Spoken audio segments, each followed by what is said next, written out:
बोलो। भारत माता की जय, भारत माता की जय। संघर्ष हमारा नारा है, संघर्ष हमारा नारा है, संघर्ष हमारा नारा है, संघर्ष हमारा नारा है। प्रदेश अध्यक्ष जी,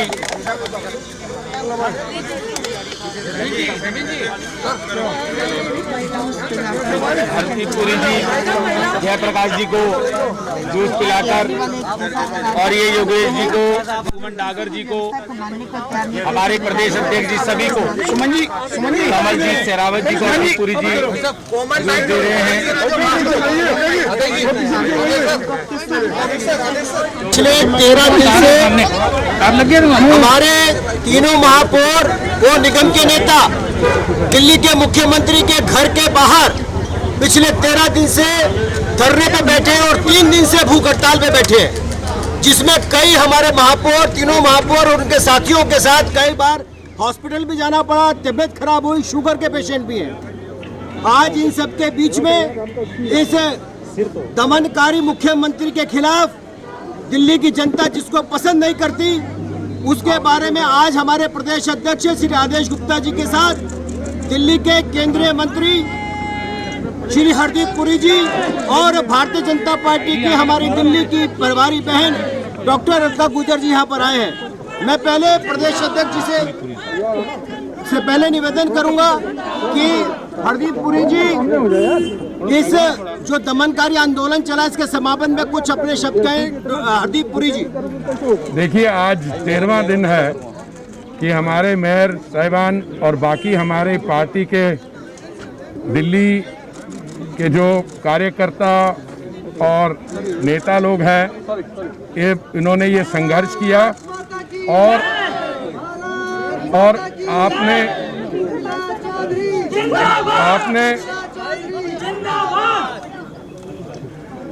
आपने जो शानदार संघर्ष किया और आप पत्रकार हमारे भाइयों की और बहनों की माध्यम से जो मुद्दे हैं वो दिल्ली की जनता के सामने रखे गए। देखिए, ये जो इस आंदोलन जो चलाया, ये कोई अपने लिए कुछ सुविधा नहीं मांग रहे थे, ये कोई अपने लिए या अपनी पार्टी के लिए नहीं कर रहे थे।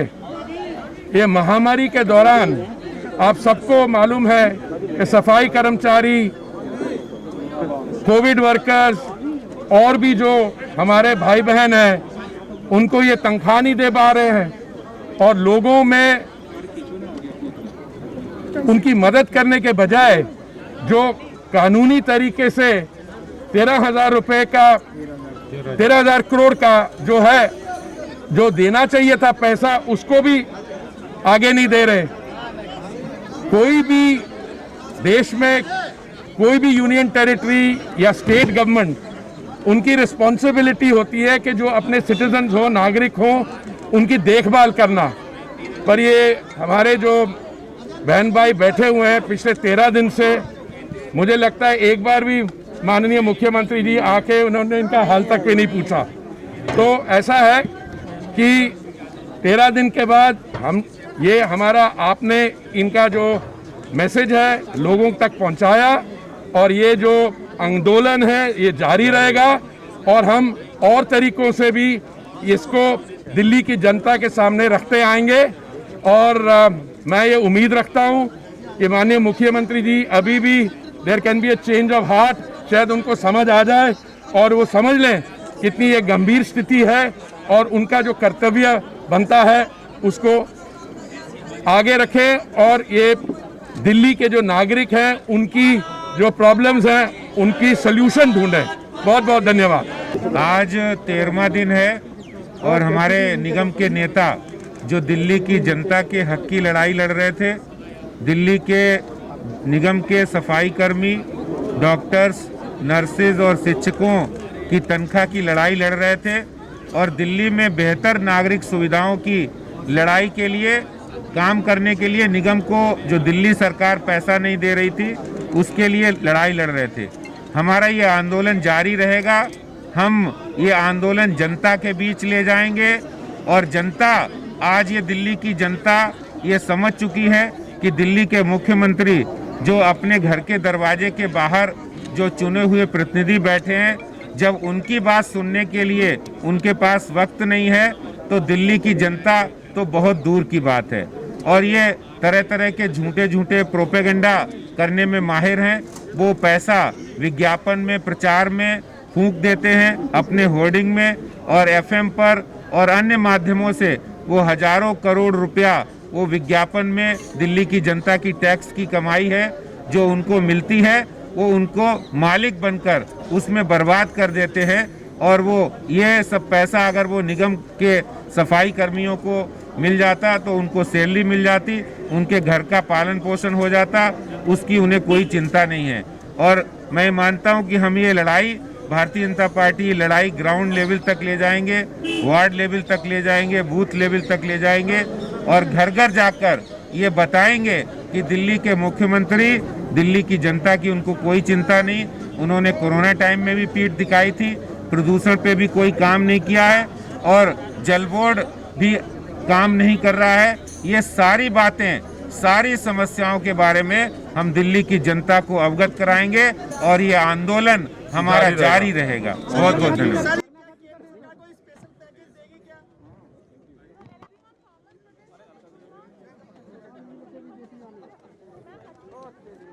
अब आज ये हरदीप पुरी जी आए थे, उन्होंने ये कहा है कि वो अरविंद केजरीवाल जी ने जो डिसीजन लिया है नहीं मिलने का, वो बहुत गलत रहा। बिल्कुल गलत ही है। सब जान रहे हैं कि दिल्ली के मुख्यमंत्री हैं, उनको मिलना चाहिए और वो जनता की समस्याओं के लिए यहाँ बैठे, सफाई कर्मियों की समस्याओं के लिए बैठे हैं, उनसे नहीं मिल रहा। उनका जो ना मिलना ये बहुत संवेदनहीनता दर्शाता है।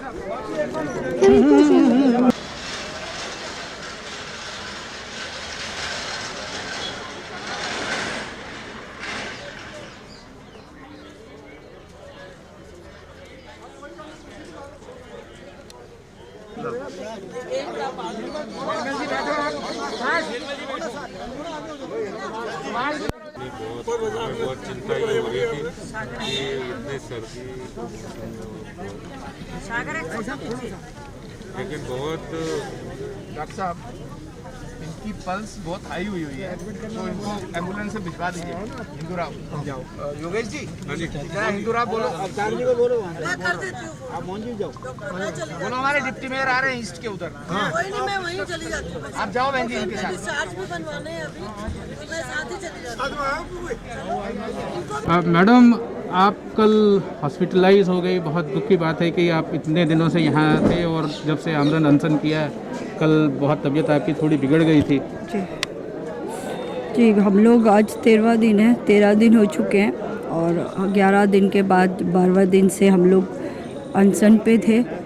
तो इतनी ठंड में बॉडी बहुत ज़्यादा वीक हो गई थी, इम्यूनिटी पावर डाउन हो गई थी, जिसकी वजह से हम लोग वो जो भूख हड़ताल पे थे वो बॉडी एक्सेप्ट नहीं कर पा रही थी। तो उसकी वजह से मेरा जो था शुगर बहुत ज़्यादा डाउन हो गया था, जिसकी वजह से चक्कर आ गया था, बेहोश हो गई थी, उसके बाद हॉस्पिटलाइज हो गई थी। तो आज सुबह जब थोड़ा रिलैक्स हुआ तो वापस आ गए थे।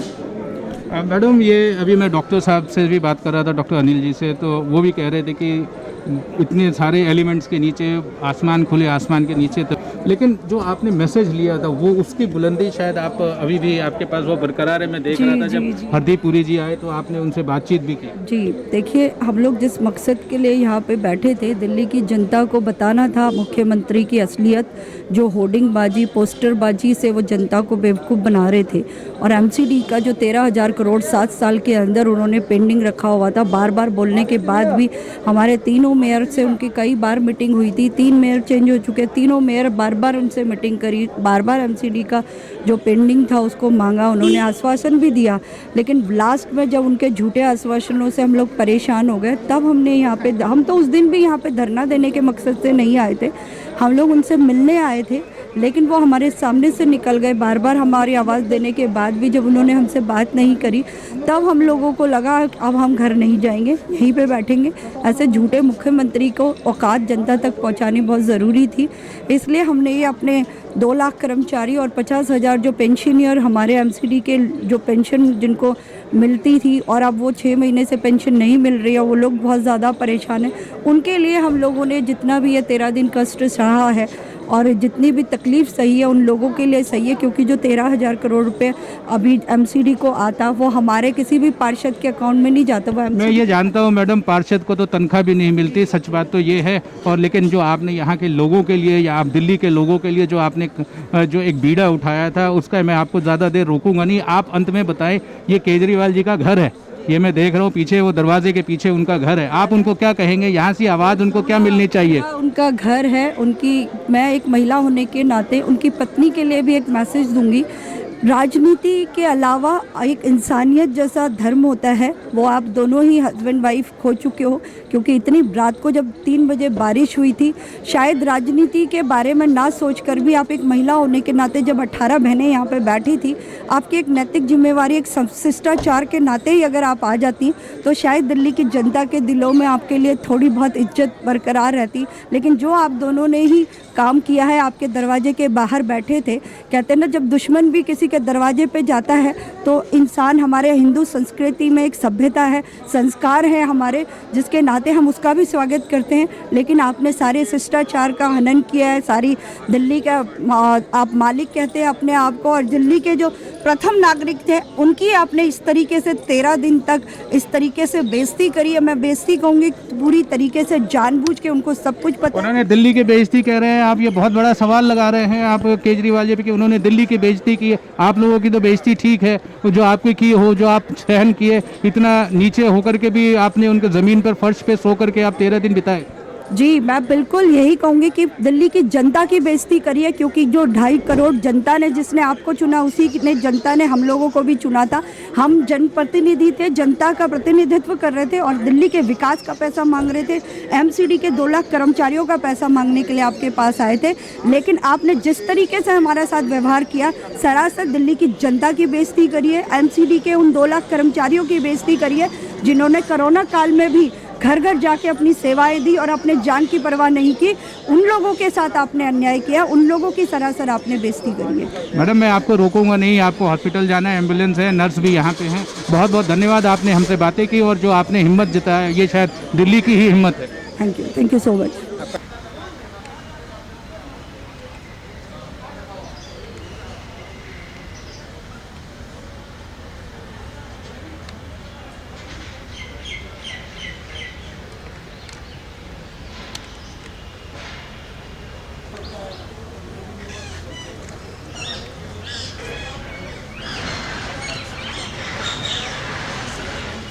नवीन कुमार जी, आप मीडिया हेड हैं दिल्ली बीजेपी के। नवीन जी, अभी आप हरदीप पुरी जी भी आए थे, उन्होंने भी अरविंद केजरीवाल जी के कुछ ऐसे जो कारनामे हैं उनके बारे में उन्होंने कहा।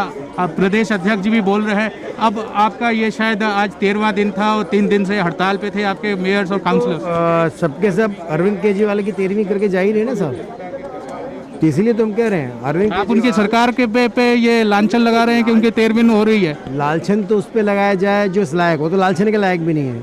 वो व्यक्ति दिल्ली को नटवरलाल धोखा दे करके आया, दिल्ली की जनता उसको पहचान चुकी है, दिल्ली को लूट रहा है, दिल्ली का पैसा बाहर जा कर के प्रचार में खर्च कर रहा है। उस व्यक्ति ने क्या किया? उस व्यक्ति ने दिल्ली को तो बर्बाद ही किया ना साहब। मुझे एक बार बताइए कि दिल्ली में ऑक्सोमीटर हमने कल आपके सामने बताया था, 1000 रुपये का 66,000 रुपये में इतना ज़्यादा करप्ट व्यक्ति धरती पे कोई नहीं होगा।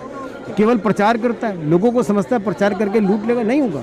ये एक्सपोज हो गया साहब, और इसको मालूम है कि मुख्यमंत्री छोड़ो संतरी बनने के काबिल नहीं बचा, तो इसलिए दिल्ली की जनता जान चुकी है, इस नटवरलाल को पहचान चुकी है और दिल्ली से बाहर भगाने की तैयारी कर चुकी है। अच्छा नवीन जी, ये बताएं कि अब आपका जो बीजेपी का जंग कहाँ जाएगा, इसको कहाँ ले जाना चाहेंगे? ये लड़ाई अब गली गली, कूचे कूचे, घर घर तक जाएगी। ये आसान नहीं है। ये समझता हो कि जो धरना किंग है, धरने पे बैठे, भूख हड़ताल में बैठे दिल्ली के जनप्रतिनिधियों से बात नहीं करेगा, मिलेगा नहीं। वो अपने लिए थोड़ी आए, चाय पानी का पैसा थोड़ी मांगने के लिए आए। अगर इसे हमारे पे आरोप लगाता है 2500 करोड़ का, अगर इसमें ताकत है तो चीफ सेक्रेटरी कहे ना लिख करके दे दे। वो दे दे सीबीआई इंक्वायरी के लिए चीफ सेक्रेटरी अगर ताकत है तो, क्यों नहीं देता? मीनाक्षी लेखी जी ने भी उस दिन, आप भी थे जब आपने प्रेस कॉन्फ्रेंस की और आपने एक बहुत डिटेल में बताया उस बात को, आज 48 घंटे हो गए। केवल कोई जवाब नहीं दे सकता, दिन में 24 घंटे झूठ बोलता है, सोचता है झूठ मैं बोलूंगा, इसके सारे लोग झूठ बोलेंगे और दिल्ली और देश की जनता सच मानेगी, वो होने वाला नहीं। एक आखिरी में बताएंगे दिल्ली के क्रेडिट को, दिल्ली के गुण को, दिल्ली का जो एक इमेज है उसको कितना बड़ा झटका लगा है, ये पूरी दुनिया में ये बात जा रही है। आज पूरे देश में से लोग दिल्ली आना चाहते थे, देश की राजधानी आना चाहते थे, वो आना नहीं चाहते साहब। दिल्ली से लोग जा रहे हैं, पलायन कर रहे हैं, वो घर में रहना नहीं है। यहाँ पॉल्यूशन है, यहाँ के अंदर जो है कोरोना है, यहाँ के अंदर जो है स्कूल की स्थिति नहीं है। जो दिल्ली के स्कूलों में आजकल सरकारी स्कूलों में प्रिंसिपल नहीं है, 2 प्रिंसिपल है पूरे दिल्ली के सरकारी स्कूलों में, पूरे सरकारी स्कूलों में साहब 2 प्रिंसिपल। कमाल है, ये शिक्षा का मॉडल बताता है। ये आदमी इस धरती पे ऐसा नटवरला लाया जिसने पूरी दिल्ली को बर्बाद कर दिया, फ्री का सजबाग दिखाया, दिल्ली को लूट करके ले गया। अब ये नहीं चलेगा। सर ये तो कह रहे हैं कि हम तो गोवा में, उत्तराखंड में, यूपी में इलेक्शन लड़ेंगे और वो अनाउंस कर रहे हैं अपने घर में बैठ कर। यार बिल्ली सामने आ जाए, कबूतर आंख बंद कर ले तो बिल्ली भाग नहीं जाती। अब इसको समझ में आना चाहिए, कहीं भी काबिल नहीं है, दिल्ली में भी नहीं आया। चलिए नवीन जी, मैं आशा करता हूँ आपका जो ये धरना का प्रदर्शन था पूरी दिल्ली के, आपको, आपके पार्टी को भी मजबूत करा, दिल्ली वासियों को भी आपके साथ लेके आई। बिल्कुल, ये संघर्ष जन जन तक जाएगा, जमीन तक जाएगा।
Download Tarang online radio app from Google Play Store.